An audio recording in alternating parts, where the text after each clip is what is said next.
梁旭影帝的世纪婚礼上，我的丈夫沈赫看着梁旭轻轻吻上了柳依依，他爱而不得的白月光。我满脸落寞，他已经结婚了。他甚至没有看我，眼神一点不离地看着柳依依，好似要把她最美的样子永远记住一样。就算他结婚了，我也不会爱你。别痴心妄想了。我一脸纠结要不要告诉他，我刚刚说的是男他，指的梁旭。如果这不是梁旭的婚礼，我怎么会陪他开200公里，坐3个小时车赶回来参加这场婚礼？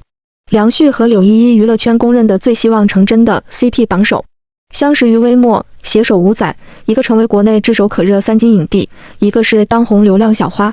他为他拒绝所有亲热戏份，他为他依然在最红时公开，简直就是娱乐圈神仙爱情的典型模板。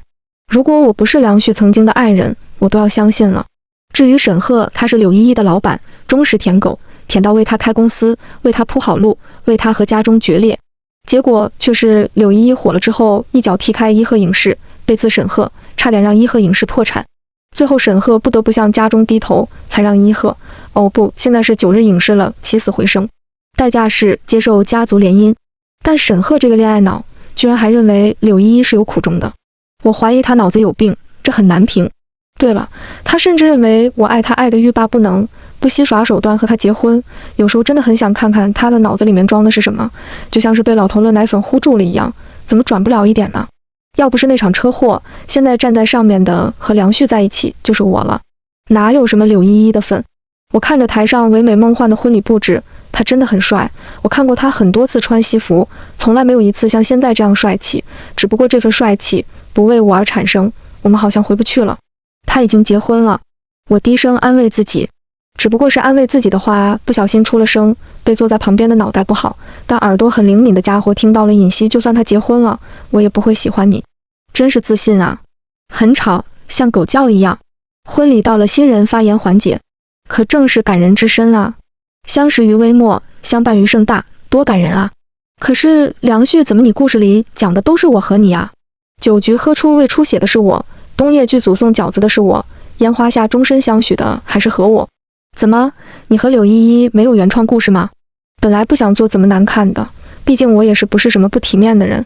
听着他在上面滔滔不绝地讲有多爱柳依依，只是觉得讽刺。这个时候柳依依的演技居然相当不错，一脸感动爱慕羞涩，把热恋少女情怀演了个十足，当然也可能不是演的。要是出演电视剧有这演技，也不至于被骂到现在，事后都拿几个了吧？不知道等一下你们还感动得起来不？期待。可以动手了。发消息给提前安排好的人。原本播放婚纱照的大屏幕闪了闪，开始播放另一段画面，是医院走廊的监控。画面中的柳依依趾高气扬地对着医生，一脸凶狠，和平时弱柳扶风的样子可是大相径庭。你确定他什么也想不起来吧？他是血管压迫神经记忆受损，现在用上促凝血的药物，他血块散不了，永远都不会想起来的。你最好说的是真的，他要是想起来了，你妹妹的手术费……是，我知道后果。台上的柳依依和梁旭变了脸色，想要阻止画面播放，可是来不及了。混在场内的记者不知道从哪里掏出了大炮，咔咔咔拍个不停，全场哗然。隐约可以听到，想不到居然是这样的人。他们真的那么相爱？为什么柳依不想让梁旭恢复记忆呀？因为他们根本不相爱呗。抱歉各位，出现了一些突发情况，我们的电脑被黑客入侵，播放了合成的视频。我和依依相识多年，也请各位相信依依，相信我。奇怪，竟然没有一丝难过的感觉，只是觉得这个热闹还不够精彩。再没有任何记忆就敢结婚的话，现在的梁旭一定很爱柳依依的吧？各位，我和梁哥一路走来，兢兢业业，勤勤恳恳，不知何时得罪了一些人，要以这样的方式毁了我和梁哥的婚礼。非常抱歉让各位看到这样一场闹剧。柳依依梨花带雨，哭得好不美丽。眼看我旁边这个姓沈的家伙，由一开始的不可置信、怀疑、震惊，到现在看着柳依依的满眼心疼、爱惜，则愚蠢的男人。婚礼近乎以一场闹剧结束，十分不体面。梁旭也不是全然没有怀疑，怀疑的种子一旦种下，罪恶的果实就在悄悄孕育。我的目的就已经达成了，之后还会更精彩的。柳依依耍手段抢走属于我的东西，总是要付出代价的。好戏刚刚开始而已，不要着急。回去的路上，沈赫一直处于低气压状态，他是在不爽我要走。毕竟他的白月光柳依依现在一定很需要人安慰。不过拿捏男人一向是很容易的。我闭上眼睛，靠在沈赫的肩上，蜷缩起身体，透露出几分脆弱，低声道：“阿赫，我的胃好难受，可以送我去医院吗？”他没有听清，扭头看向我：“你说什么？”的瞬间，却是我虚弱的满眼易碎的画面。一直以来自然的红玫瑰，突然变成了精致易碎的琉璃玫瑰。没有那个男人受得了，尤其是沈赫这样脑子明显没那么好的。你怎么了？是哪里不舒服吗？废话，装的怎么明显了？可能刚刚喝的酒有点多，我的胃好难受。要我帮你什么吗？沈赫耳根红的像是被掐了一样，磕磕绊绊地说：“我靠着你的肩膀眯一会，等下直接送我到医院就好。”好，你睡吧。原本只是想装一下，没想到最后靠在他绷直的肩膀上，真的睡着了，还做了一个梦，梦到了过去发生的事情。我和梁旭的故事很像话本小说，富家千金爱上穷小子，不惜与家里决裂，也要陪在他身边。我们一起在娱乐圈发展，18线小明星和32线小明星互相陪伴了7年，18线小明星成了大明星，32线小明星成了影帝。一切都在向好发展的时候，不好的事情就会发生。家里资金链断了，急需一笔金额庞大的注资。家里想了个歪招，进行联姻，简称卖女儿。他们直接绑了我回家，让我去联姻。我当然抵死不从，可他们用梁旭的事业发展威胁我。我知道他们不是说一说而已，连卖女儿这种事都做得心安理得，他们有什么不敢的呢？我原本的计划是先周旋，再找机会逃出去。可是在我好不容易抓到机会逃走的时候，回到家空荡荡的，梁旭不在。我借了手机打电话给梁旭，是一个女人接的，听到我的声音就直接挂断了。想质问又不知道怎么讲，毕竟电话都被挂断了。我找到家中的电话簿，万幸梁旭的特殊爱好，喜欢手抄电话簿，打给了梁旭的朋友，他告诉我旭哥在找你的时候出车祸了，并且给了我医院地址。当我忧心忡忡地站在病房外，却是柳依依在里面和梁旭亲近地靠在一起。这2年外面不知道因为柳依依吵了多少架，他们是公司安排的营业 CP， 有不少亲密举动。我像是被泼了一盆凉水一样，为什么他会在这里？我还是进去了，总不能稀里糊涂的就结束吧。进入的一瞬间，梁旭看我的眼神是戒备是提防，全然不胜温情。你是谁？是怎么找到这里的？他失忆了，他忘了我。旭哥，他就是尹熙，可能是太过担心你才来的吧。柳依依开口，我是你的女朋友。我直视着梁旭的眼睛说，我可不当哑巴。尹小姐，我知道你之前就喜欢梁哥，想和梁哥炒 CP， 可是我和阿旭已经在一起5年了，为什么要来打扰我们的生活？柳依依好像把我们的角色对调了一下，讲给了梁旭听。怎么蠢的事情，他怎么会信？梁旭，我知道你失忆了，我说什么你都不会信。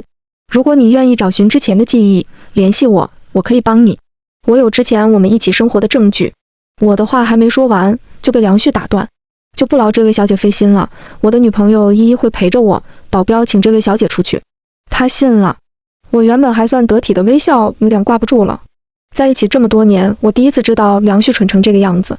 他疯了，我疯了，怎么漏洞百出的东西，查一查不就全都清楚了？心已经偏了话，证据摆在眼前，也会怀疑是不是伪造的吧？被请出病房的我，好巧不巧被尹家的再一次带到了。这一次，梁旭就在病房里眼睁睁看着我被带走。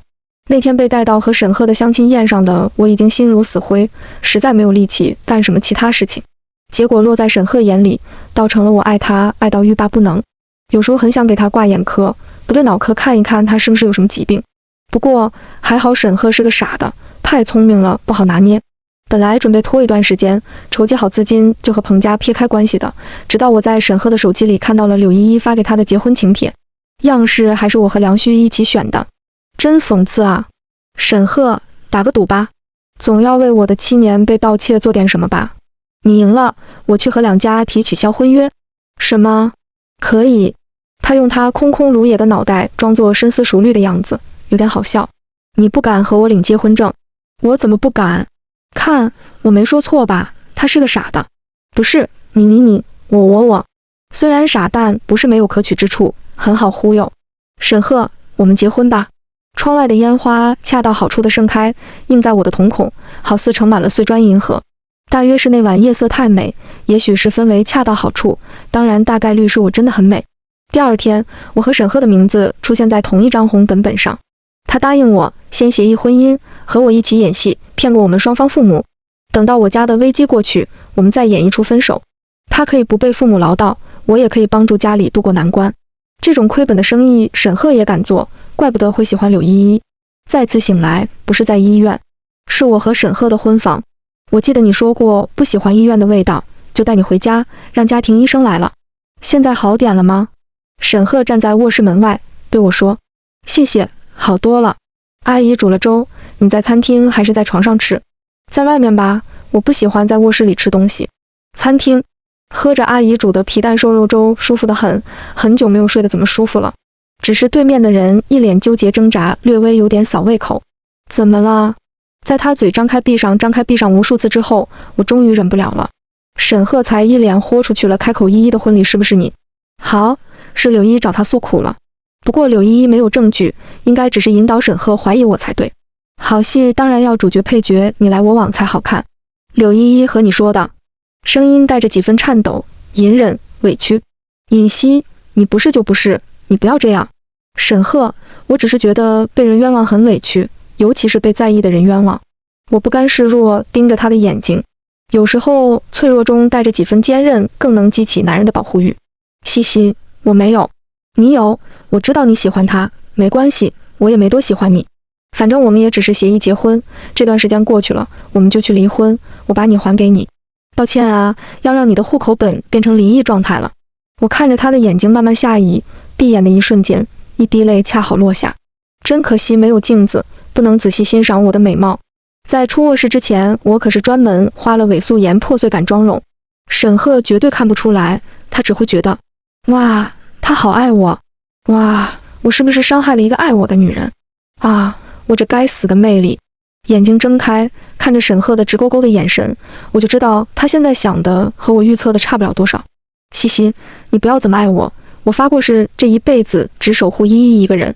沈赫一脸挣扎，说着看似深情实则狗屎的屁话。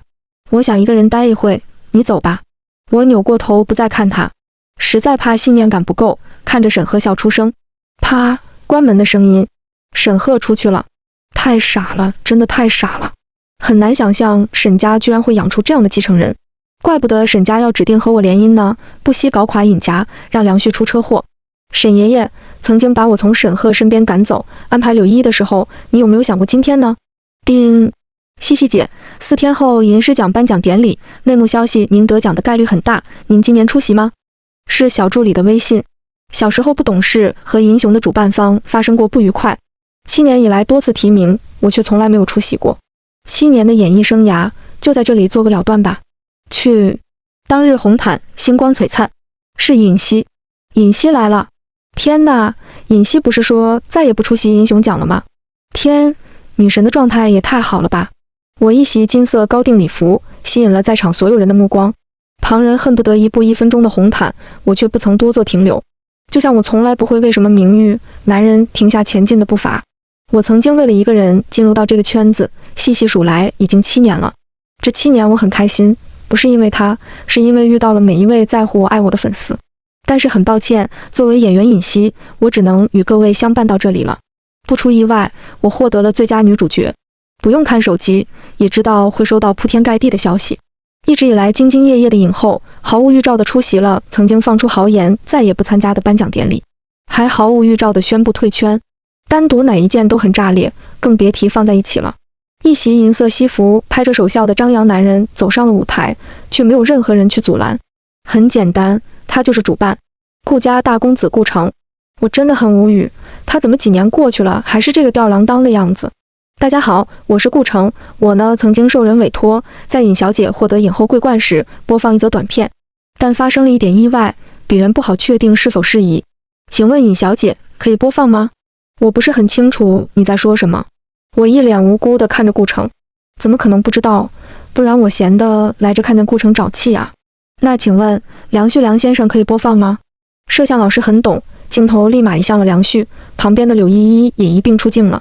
梁旭开始一脸茫然，但还是立马装作镇定的样子。可以。柳依依还没来得及阻止，梁旭就已经答应了。要是他知道是我们的恋爱 Vlog 以及他录制的求婚视频，不知道还会不会答应的这么爽快。画面中是不同时间的梁旭，从青涩到成熟。你好，尹熙小姐，今天是我们恋爱第52天，我正在等你结束工作，一起去吃烤肉。是我们刚刚进入娱乐圈，还在跑龙套的2个人。你好，尹熙小姐，今天是我们恋爱100天，怕你骂我就没告诉你，我专门跑来书店，现在就等你下班啦。那天我拍摄到很晚，晚到已经没有饭店还开门，我们在24小时便利店买了一块冰皮蛋糕，度过了100天纪念日。你好，尹熙小姐，今天是我们相恋200天，谢谢你送来的饺子，真的好好吃啊！希望可以每年的春节都可以和西西一起吃饭。那年春节他还在拍戏，一直没告诉他那盒饺子其实是我买的，我自己不会包。你好，尹熙小姐，今天是我们相恋365天，今晚的烟花好美，和你一样。突然想看烟花，梁旭大半夜开了3个小时车到可以放烟花的地方，为我点燃了独属于我的烟花。当时我想，和梁旭在一起是我最不后悔的决定。你好，尹熙小姐，今天是我们相恋472天，你问我会不会永远爱你，我没有任何犹豫地说会。开始我想了想，我不知道未来会发生什么，会不会突然失忆，会不会不记得你，我很害怕。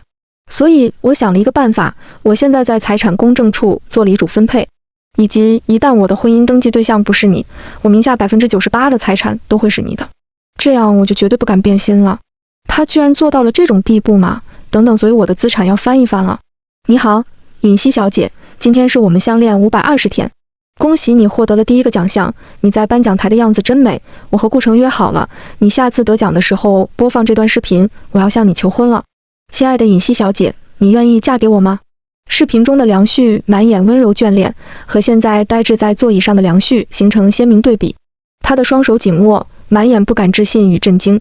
同样震惊的还有他旁边的柳依依和隔了好几个位置的沈赫。顾城可正是唯恐天下不乱，当年和他闹掰就是因为他背刺梁旭，用视频威胁我和他在一起，要不然就爆出去毁了我和梁旭的事业。我的评价，跳梁小丑一个。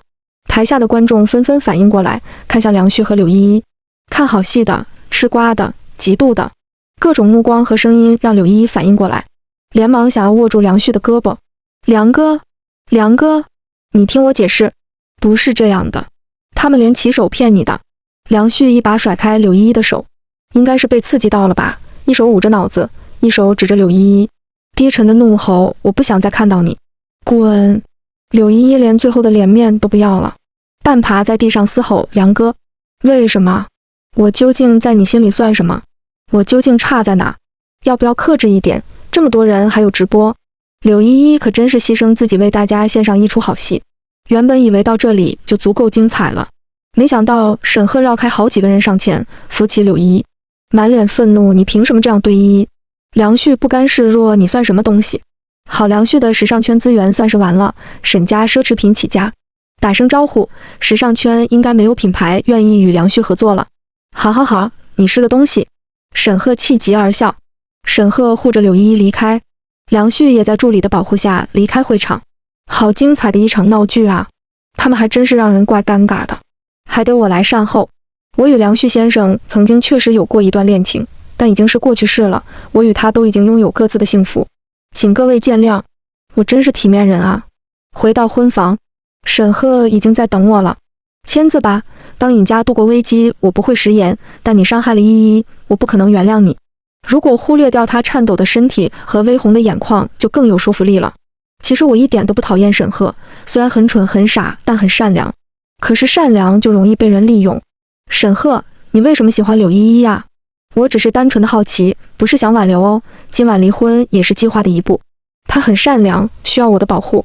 小时候我已经弄丢他一次了，这一次我不能再。我打断他，可以给我讲讲你们的故事吗？我和梁旭的故事你都知道了吧？作为交换，告诉我你和柳依依的曾经不过分吧。我坐在沙发上，边卸下沉重的饰品，边对沈赫说，我和依依从小就认识，我们是邻居。他小时候特别善良，会给见到的每一只流浪猫、流浪狗准备食物。他很喜欢找我玩，喊我阿赫哥哥。可是有一次我们玩捉迷藏的时候，我没有找到他就回家了。他在外面待了一晚上，被找到的时候直接送去了医院。他的父母也因为工作变动搬了家，我们失联了很久，我找了依依很久很久。这次我必须保护好他。我当然知道，毕竟故事的主人公就是我。啊呵，哥哥，西西不需要你的保护了，我一个人也很厉害。我在心底对沈赫说，抬手签了离婚协议。沈赫，那个小女孩应该不想让你愧疚。说罢，转身进入卧室，关门反锁，一气呵成，忽略掉沈赫拍门的声音。你什么意思？把话说清楚，尹熙。他真有毅力。我收拾完行李，他居然还在外面。他拉住我的行李，你什么意思？啊呵，哥哥，疼，放开我好不好？我掐着嗓子出声。你骗你的，离婚协议我已经签好了，之后就律师联系吧。我甩开他，走得干脆。他会去查清楚的，沈老爷子早就后悔找柳依依代替我了，怎么可能帮柳依依遮掩？到时候的阿和哥哥会是什么表情呢？期待。几个月以来一直忙着处理尹家的事情，全是蛀虫、查找、割除、疗愈，用了不少时间。爷爷老了，念着旧情，总是想让我手下留情。怎么把我绑去和沈赫联姻的时候不见您留情呢？他老人家被我问得满脸尴尬，倒也没好意思再阻拦。虽然讨厌顾城，但不得不说找不到更好的合作伙伴了。西西，谢谢你还记得我呀。不用谢，我平等的记得每一位潜在合作伙伴。这个家伙还不死心纠缠，可是我们彼此都清楚，我们根本不可能。他倒也不是喜欢我，只是我见过他最狼狈的一面。刚刚被认回顾家的私生子，在学校中被欺负得最惨的样子。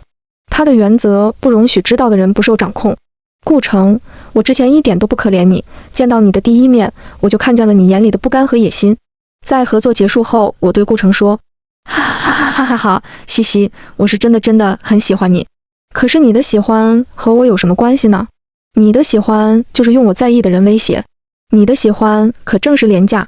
那就祝你早点发现你公司财务被吞，财务即将崩溃的事情吧。在我以为一切就要过去的时候，沈赫找上门了，开着他的白色布加迪，捧着红色的玫瑰出现在我公司楼下。我实在是怕丢人，戴着口罩下去，想让他走，可他可能觉得我下来是对他还有感情。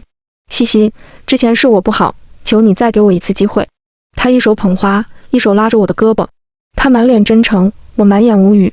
大庭广众玩道德绑架这一套吗？我已经查清楚了，是柳依依顶替你，我一直想要守护的人是你，西西。不用，真的不用，我现在一个人也很好。我用尽全力甩开他握着我的手。西西，我连忙退后一步，拉开与他的距离。阿呵哥哥，这是最后一次叫你阿呵哥哥了。我不怪你，是我自己贪玩爬到书上，你叫我的时候没回你。天黑了之后不敢下来，但是你知道吗？那晚的月亮和星空特别好看。我已经不是需要被保护的小女孩了。西西，一切都太晚了是吗？如果一开始……沈赫满脸落寞狼狈。不会，没有如果，即使有如果，我喜欢的也不是你。沈赫最终还是离开了，可是视频已经在网上传疯了，和那天的颁奖典礼的视频一样。理解网友看热闹的心，如果我不是那个热闹就更好了。结束一天的工作，回到家，却看到一团人和一点火光在我家门口，是梁旭。我一点也不关心他是怎么知道我现在的住址的，只是觉得他能不能有点公德心，为什么把烟灰全堆在我家门口啊？他是抽了多少烟，烟灰都快成小山了。还有真的很呛，我真的很讨厌烟的味道。他看到我回来掐灭了烟，把外套脱了进来说，我知道他恢复记忆了，我也知道他很爱我。西西，原谅我，对不起，我已经全部想起来了。你不要选择沈赫，我们重新开始好不好？他一脸卑微祈求着。我怎么会不爱他呢？7年的相伴，我比任何人都知道他多爱我，我多爱他。可是错过就是错过。梁旭，我不是不爱你，但是我已经不是小孩子了。一段感情爱不是全部，你随时可能不爱了。就像这次，我很感谢我们曾经相爱，可是不代表我们一定要重新开始，你懂吗？他出车祸的时候，我没哭。他说我的女朋友依依会陪着我，保镖请这位小姐出去，我也没哭。看着他准备的求婚视频，我依旧没哭。可是，在恢复记忆的梁旭面前，我真的很难保持冷静。我真的很怕你恢复不了，我害怕我7年打了水漂，我害怕我们曾经经历的一切都成为你和别人的故事。我哭的一定很丑吧？可是我真的太需要一场痛快的哭发泄情绪了。我忘记之后发生了什么，可能是哭的脱力了吧。再次醒来是第2天了，床头是梁旭留下来的纸条。西西，抱歉，我不该逼你做出选择。昨天是被 SH 刺激到了，只要西西是快乐的，我就是快乐的。我爱你。9日再次看到柳依依是在监狱里，她的律师给我讲，希望可以见我一面。她被梁旭告了杀人未遂，那场让梁旭失忆的车祸是沈家联合顾家一起做的。柳依依只是替罪羊，我们都知道。其他人慢慢来还不着急，日子还长。我还是去了，我也好奇，为什么他总是盯着我不放？就那么喜欢我的故事吗？尹熙，你是不是很开心啊？倒也没有，你凭什么永远一副假惺惺的样子啊？你不就命好一点，在一个好人家吗？假惺惺怎么讲？从小学开始，你就一副救世主的样子，谁稀罕你的施舍呀？他朝我嘶吼。小学，当时我和妈妈经常带着不用的衣物和食物去孤儿院。柳依依，刘依，你是刘依？刘依是当时孤儿院里最奇怪的小孩，其他小朋友看到我们来都兴冲冲地欢迎我们分东西，只有刘依站在远处，阴恻恻地看着我们和我们的东西。原来那个时候就已经有嫉妒的种子了。听到这个名字的柳依依好像被戳痛了。啊，尹熙，你去死啊！你怎么不去死啊？笑话，我凭什么去死啊？事情搞清楚的话，就没有再待下去的必要了。柳依依，院长奶奶过世的时候，你有去看过吗？在那些小孩排挤刘依的时候，院长总是会赶走那些小孩，把刘依的那一份东西单独给他。院长奶奶是一个很好的人，在病房的时候还在挂念他的孩子们，可那个叫刘依的小女孩却一次都没回去过。我走出探监室，柳依愣了之后，一下发出刺耳的哀嚎。现在后悔有什么用呢？人总是得到了就不珍惜，失去了就追悔莫及，永远在意别人有而自己没有的，滋养名为嫉妒的心。心中无男人，拔剑自然快。加之我极高的天赋，尹家很快走出危机，蒸蒸日上。这样的生活简直就是神仙日子。放假，美滋滋的和小姐妹们去旅游度假，顺便点几个男模相伴。这是谁可以告诉我，点的2个男模怎么变成了梁旭和沈赫？他们和195八块腹肌双开门巧克力肤色的男模差距是不是有点大？梁老师，您这是下海挣个快钱。沈公子，我也没听说沈家破产的消息啊，怎么你也下海了？我请问呢？那些男模不干净，是沈赫，我来陪你是梁旭。深呼吸，冷静，尹熙，没关系，当他们不存在就好，只是没有男模而已。度假还是很愉快个屁呀！不是，你俩没事吧？你电影不拍了？这句指着梁旭。你沈家要让给你爸私生子了？这句指向沈赫。我就是想旅个游，放个松。为什么？为什么要破坏我的好心情？对不起，西西，我不是故意的。都滚！我不想听。礼貌地把他们推出我的房门。让姐独美。夜晚，小姐妹们拉着我参加篝火晚会，实在架不住，只好去了。虽然有2个扫兴的家伙也在，但没关系，我和姐妹们挨着坐，他们靠近不了我一点。等等，我的姐妹们呢？不是帅哥就这么重要吗？就把我抛给他们2个人了？心平气和，冷静，为男人生气不值得。还好晚风很舒服，夕阳很美，烤鱼也很好吃。我们玩个游戏吧，真心话大冒险，玩不玩？招架不住起哄的我还是答应了。好几轮都没我什么事，原以为可以平安无事的度过游戏，是我乐观早了。最后一轮，酒瓶在我面前缓缓停下。真心话还是大冒险？真心话吧。在场的男生中，你对谁的好感度最高？不可以回答差不多哦，差不多就跳转大冒险。